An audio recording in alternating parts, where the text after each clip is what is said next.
Come, come, follow the scent of gold, to show you a glimpse of things that come whence, the passings and tidings and secrets of old. Come, come, the wise and the fair, for deeds that need done, and wars that need won, speak, and Kell shall answer your prayer. Come, come, now what do you have to lose? This life is short, and morals distort, and who pays the price may be yours to choose. Come, come, down deep beneath the earth, to glorious halls, to see what befalls, when the corrupter judges what your soul is worth.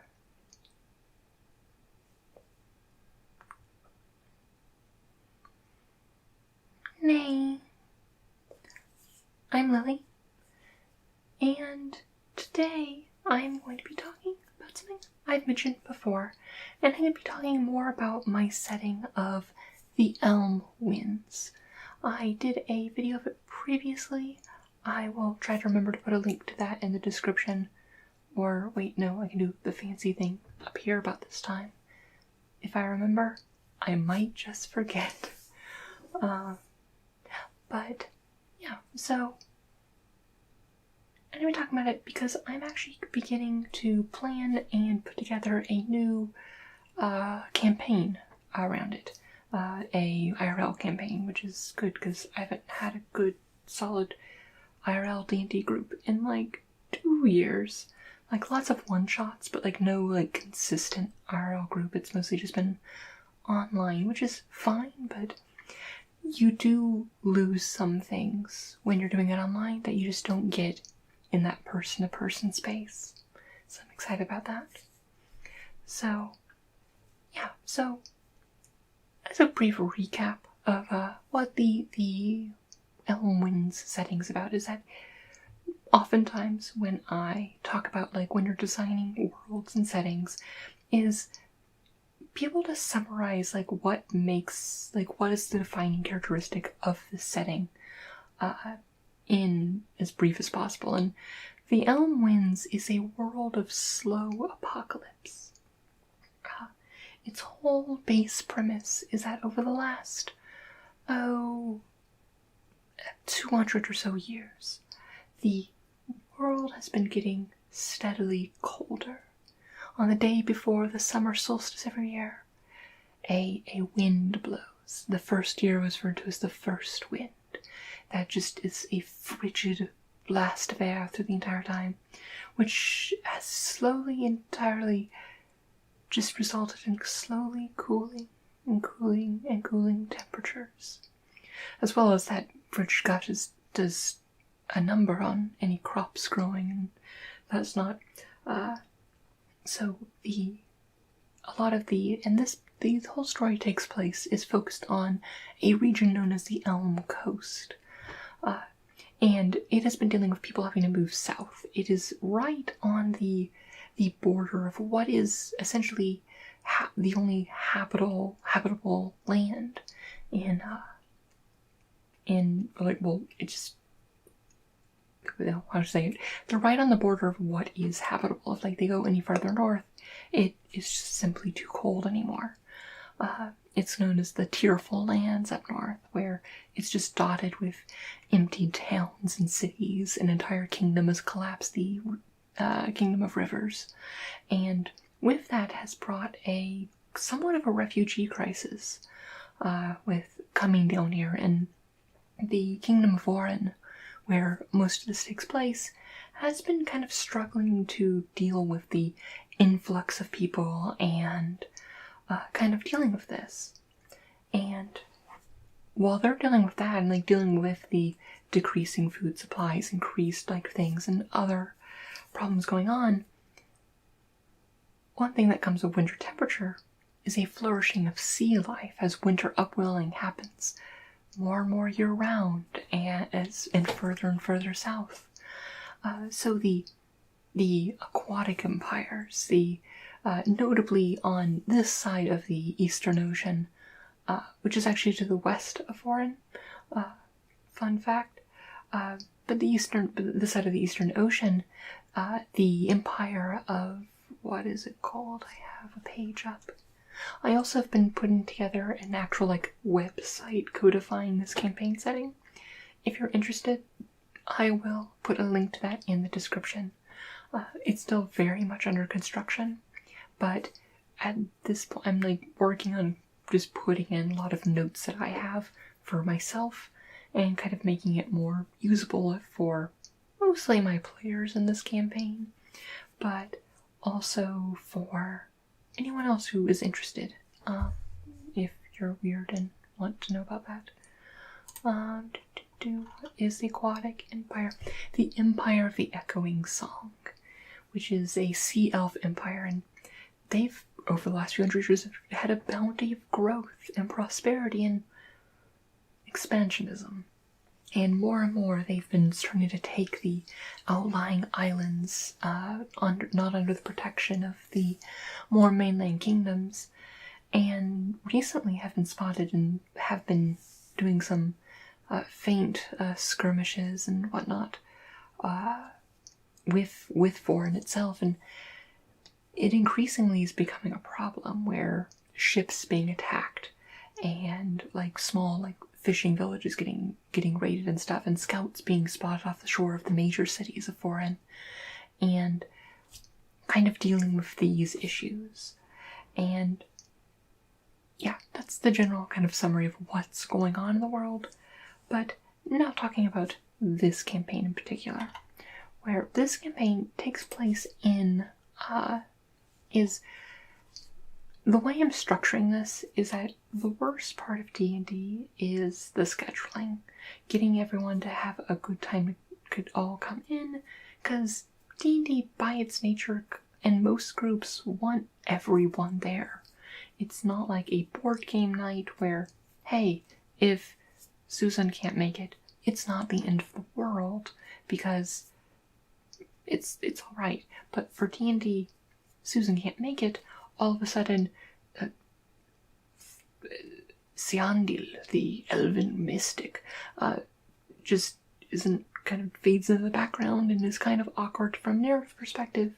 And if what this session was doing with actually dealt with her character, it would be really awkward there, and kind of you can't have a session. So, but to deal with that is that I have to kind of design this to be more of a drop-in, drop-out campaign, where the group is actually going to have somewhere I'm aiming for about 8 to 10 players. And for any given session, I will give out a date that it is happening. Obviously trying to work with people's schedules and whatnot.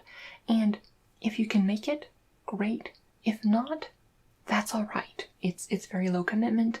Your character will just kind of fade into the background, and it'll work.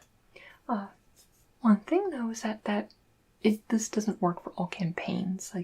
If you are, fading in the background works better for some things more than others. If it's a campaign all about dungeon crawling and adventuring and traveling across great distances, it doesn't make sense if Joe the fighter just stops existing for a session and then pops back into being, because it's hard to write it in a way other than he's being very quiet today and not taking any notable actions.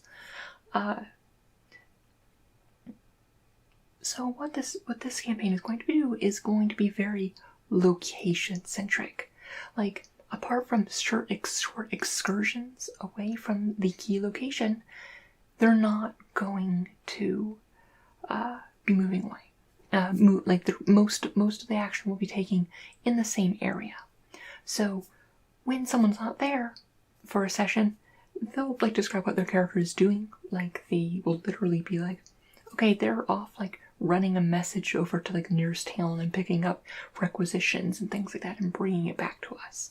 That's what they're doing right now. Or they're off somewhere else, just somewhere in the background, and it makes sense for them to be away because the player literally is away, and they'll be back later after they've done that. So yeah,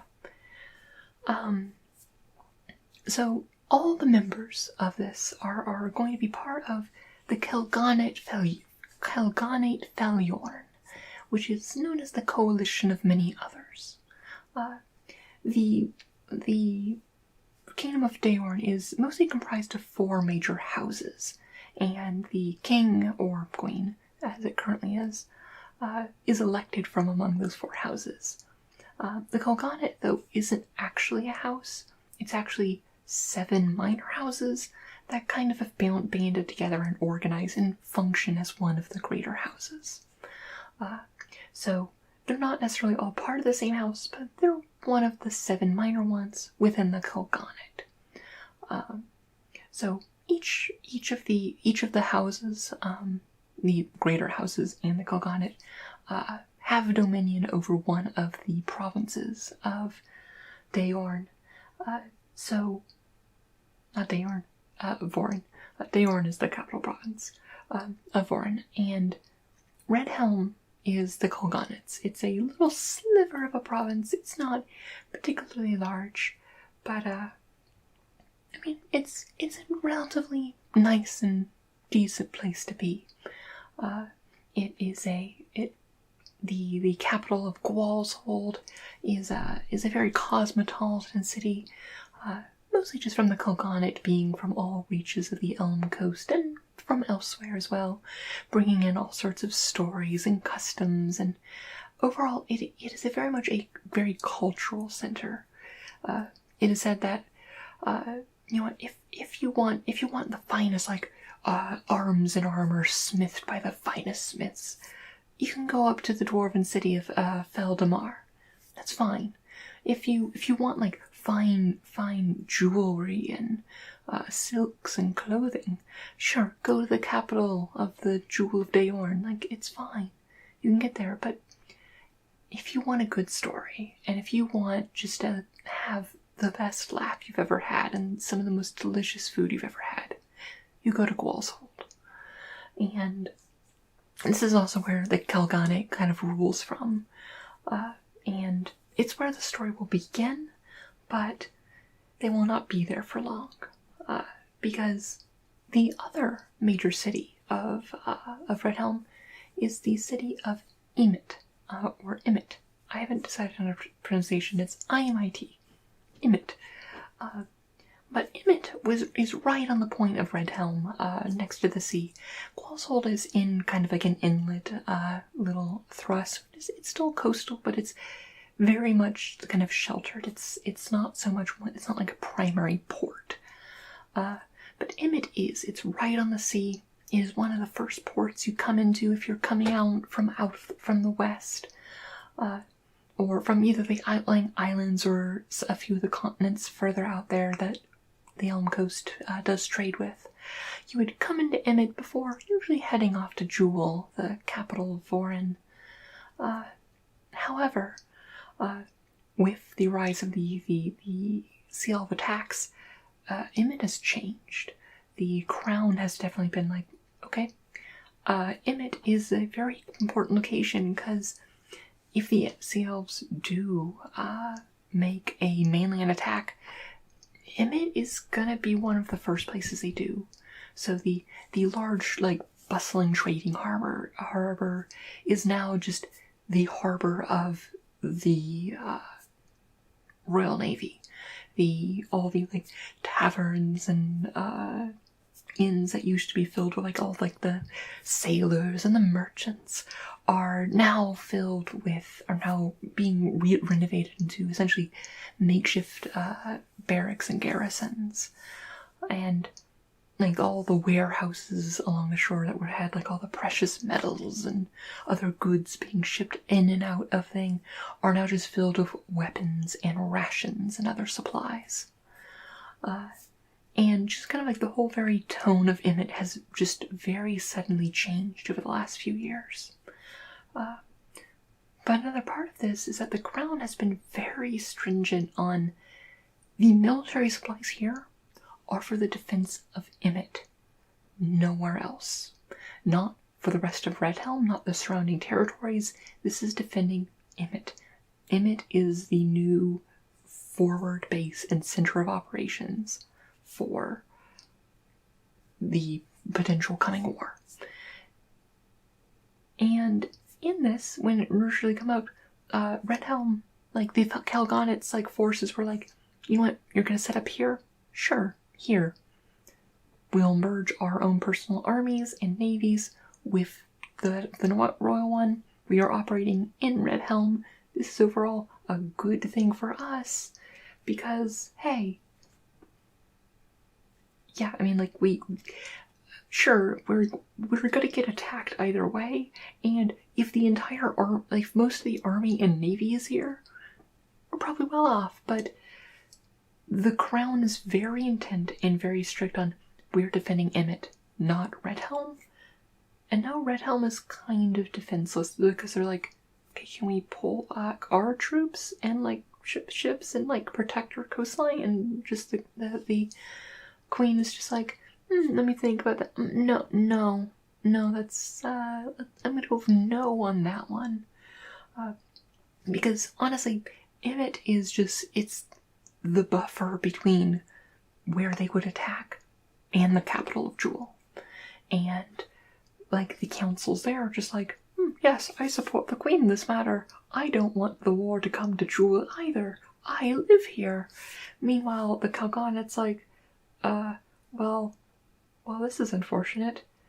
We also have like a huge influx in the northern part of Red Helm, with a bunch of refugees coming down from Polynaustis, because some of the northern territories there have stopped being able to support their populations. So we got a lot of very vulnerable population centers here that now don't have any defenses, because these are small communities that don't have maybe a local militia that contains Joe from down the street and Rob the farmer up the road, and they're not going to repel a sea elf attack. So this is where the party comes in. That the party are all members of the minor houses of the Kalgonet, and they are coming in and being like, and they have some minor renown within the context of the Kalgonet. Like, they're not high-ranking members, but you know, they're known. They've been recognized. Each of them have had some exploits or accomplishments recognized by the eldership of their houses. But they've been called together, and you know what? Hey, guys, we're calling you together to form a task force, and essentially it is your job. You act with the authority of the Kalgonet, and we will give you the resources we can, that we can spare, but here's a stretch of the northern coast. It is known as the Windswept Shore. It is roughly about 5 miles offshore. It is your job to defend it. We've been noticing that there have been reports of scouts there, and there is a couple major refugee camps almost kind of turning more into permanent settlements up there, and we need to defend it. And that is where the campaign is starting. We're going up there, assessing the situation, and eventually kind of building kind of like a stronghold or a keep, some way for them to defend it, and the campaign being about both the construction, the maintenance, the goings-ons about that, and just kind of the everything going on there. There's going to be a bit of like the politics of trying to requisition new supplies and bringing things in, tensions with the Royal Navy and stuff, because, hey, look, you're a fortress on the keep. You're obviously also still subjects of the Queen, so yeah, you got it there, and kind of being like the pushback there. We're like, no, we answer the Kalgonet, and yeah, no, this sort of thing is very much kind of a people can step back if they're not going to a session, and it makes sense. Like if Bob the Fighter isn't there, I am going to encourage them to all have good, like, non-combat skills. Like, this is a campaign where having a completely non-combatant character is, or not completely, but like mostly non-combatant character is viable. Because it's not like you're going to be a liability, because there's going to be people there. And you could just be a wizard very specializing in non-combat matters and things like that. So, Bob the Fighter may not be here, but Bob the Fighter was raised to be a mason, and you know what? He's not here right now. He is overseeing some of like the workers and trying to set up the new like outer walls of the keep and reinforcing that. Or the ranger can't make it. They're actually just making a courier run back to Gwalshold and trying to get that back. But there are just many options that a player not being there isn't the end of the world, and kind of having that happen where, you know, if people show up and they're enough, like every session is going to start like, well, after like the first few, when they have it, is going to start in like the meeting chambers of the whole. And you know what? When people show up, if we have enough for quorum, we can act, even if not all the players are here. So, yeah, so that is kind of the general gist of what we're doing.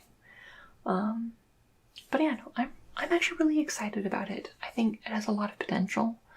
It lets me also use the awesome supplement that is the Stronghold Builder's Guide. This whole edition is being run in 3.6, which is essentially my version of 3.5 with some tweaks. The website that I linked will actually have those tweaks also codified, as well as I'm actually using this as a test of my rules for using the color pie instead of the alignment chart in 3.5. I have my rules pretty set in stone and fine for both 4th and 5th. 3.5 is very complicated and needs some more testing.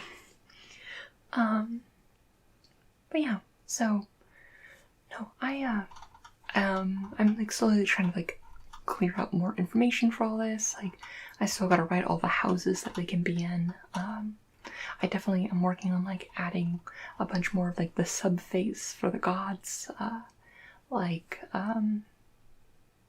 Words, I mean things like I have a few of them already written up. Like there's the what is it called? The Ilgrava Learn Unmal, which is this sub-faith of Ain. Ain is the lord of the sky. He's kind of the generic like god of goodness and the common folk and the farmers and all that. But the Ilgrava is this very druidic take on the aspect of Ain, where they kind of see Ain, who they refer to as Ilgrava, as the divine nature, a force of nature, and is very much connected with like the primal spirits and whatnot. So they're still worshipping Ain, and there's still only 6 gods, but this allows me to have more than necessarily like 6 faiths that a character could have. Likewise, there's another faith that is like there's Elim, the god of freedom, wandering off, wanting just to live their best life, and there is a sub-faith that is the children of Elim, where the legends say that in time immemorial, when the gods walk the earth, Elim traveled everywhere, and there were many different forms. Like Elim's a free spirit once around, and Elim also slept with many mortals, and this went on for several millennia, and kind of the saying, and the children of Elim take it upon themselves that, like, Elim slept with so many people, no one alive today is not descended from Elim, and the children of Elim in this way kind of takes this kind of idea, along with like Elim's very much insistence on kind of like freedom and wanderlust and things like that, and kind of seeing everyone they meet as family in this very aggressively kind of communal way of viewing the world. And one thing I am doing is putting together like traits for a lot of these faiths that if the player wants to take it to give a little bit more flavor, where like it does help them in some ways, and generally people think, but it does make them a bit naive and sometimes a bit off-putting with very a lot of assumed familiarity. But yeah, but I'm looking to do more of those, just add some variety to the faith system. Also just like kind of fleshing out the flavor of a lot of things that I've mentioned before. I also kind of solidified on the cosmology of the world, where I very much settled on, unlike normal D&D, which is like a bunch of different planes, it has like the inner planes of like, there's the material plane, and then you have the elemental planes and the outer planes, and the world of the Elm Winds is all one world, because I really wanted to focus on the emphasis of there is only one world, and it is dying. And this campaign setting isn't about stopping the end of the world, it's about dealing with it. And the fact that there isn't some outer plane and domain of a god that you can just flee to, if you needed to, if someone wanted to, is part of that, where there is no escaping this. It will come for everyone at some point. But essentially it almost is, it's a lot of ways kind of like the medieval European view of the cosmos, where on the surface of the material plane is the words that mean things.